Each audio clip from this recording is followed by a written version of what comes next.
महाराज लड़का पैदा हो जाए और पैदा होने के बाद मेरे साथ भले ही रहता चाहे नहीं रहता, लेकिन जन्म लेते लेते मर जाता तो ये बांझपन का कलंक तो छूट जाता। औरतें हमसे जो बांझ कहते हैं ये तो कहना छोड़ देती, कोई तुम्हें निबल कहता है महाराज ये तो कहना छोड़ ही देते। महारानी तारा जब रोई तो हरिश्चंद्र ने अपनी पत्नी को बहुत समझाया, तारा रोए नहीं, रोने से कभी दुख दूर नहीं होता। अगर मुसीबत सर के ऊपर है, दुख है, चिंता है, तो चिंता का निवारण केवल भगवान का नाम ही कर सकता है। क्यों? क्योंकि मेरे गुरुदेव तो यहाँ तक कहते हैं कि यदि चिंता मन में समाए तो भजन करो, जब चिंता मन में समाए तो भजन करो।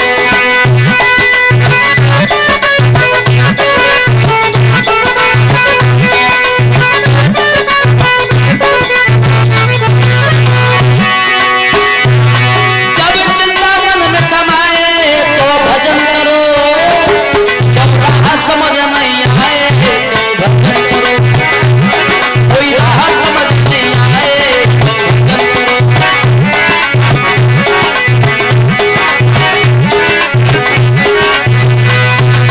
हरिश्चंद्र ने अपनी पत्नी को समझाया और पत्नी को समझा करके ये निकल के चले गए घर से निकल करके चले गए। और ये घर से निकल करके जंगल में पहुंचे और जंगल में जाकर के एक पेड़ के नीचे बैठ करके हरिश्चंद्र बहुत रोए। और जहां हरिश्चंद्र रो रहे थे अकस्मात वहां वरुण देवता का आना हो गया।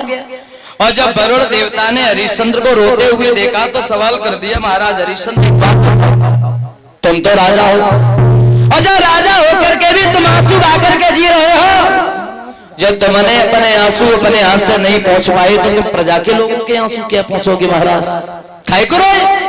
हरिश्चंद्र ने दोनों हाथ जोड़े, बोले महाराज मेरी पत्नी घर पे रोती है इसलिए मेरे आंसू निकले आए, तुम्हारी पत्नी रोती है, खाई को रोती है भैया तुम्हारी पत्नी।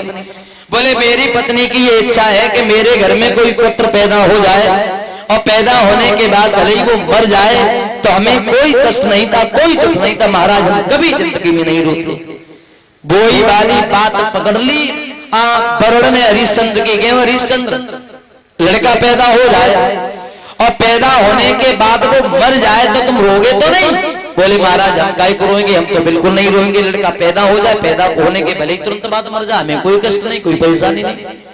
तो जवाब दिया, देखो हरिश्चंद्र तुम जाओ घर पे, तुम्हारे मन की मुराद पूरी हो गई, तुम्हारे घर में पुत्र पैदा हुआ।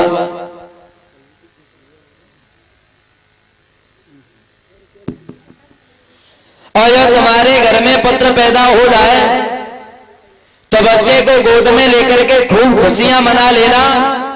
और जब पति पत्नी दोनों का दिल भर जाए खुशी मना करके, बाद में उस बच्चे को काट करके मेरे यज्ञ में चढ़ा देना, तुम्हारे मन की मुराद पूरी हो जाएगी, तुम्हारे घर में पुत्र पैदा हो जाएगा और मेरा यज्ञ पूरा हो जाएगा। ठीक है ना? हरिश्चंद्र ने वरुण के पैर छुए, लौट करके अपने घर पे चले आए।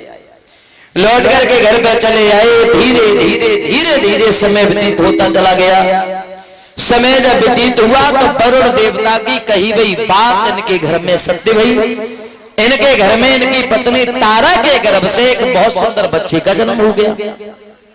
और जब बच्चे का जन्म हुआ तो आंगन में बधाई बजी, और बधाई बजी तो सब लोग बड़े खुश हैं। जब आंगन में बधाई बजी, बच्चे की खुशी में बाहर कि अरे द्वारे पे बजी बधाई,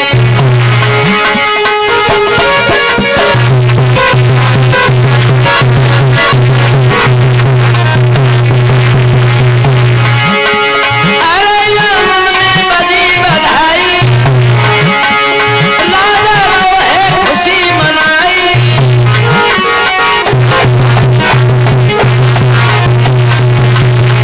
देखिए बच्चा जब पैदा हो गया तो आंगन में बड़ा खुशी है, बधाई बजने लगी, सब लोग नाचने लगे। लेकिन तब तक हरिश्चंद्र दान नहीं लुटवा रहे, क्योंकि तब तक हरिश्चंद्र ये जानते नहीं थे ये दान होता क्या है। और जब बधाई बजी है तो अकस्मात वरुण देवता का आना हो गया।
हरिश्चंद्र के घर में जब बधाई बजी है तो सब लोग बड़े खुश हैं। वहां वरुण देवता का आना हो गया तो वरुण देवता ने आके हरिश्चंद्र का हाथ पकड़ा और हाथ पकड़ करके लेकर के दूर गए और बोले कि हरिश्चंद्र, बच्चा पैदा हो गया, पत्नी ने खूब खुशी मना ली, अब हमारा यज्ञ कर दो, यज्ञ में बच्चे को काट करके डाल दो, यज्ञ में क्या दे रही है।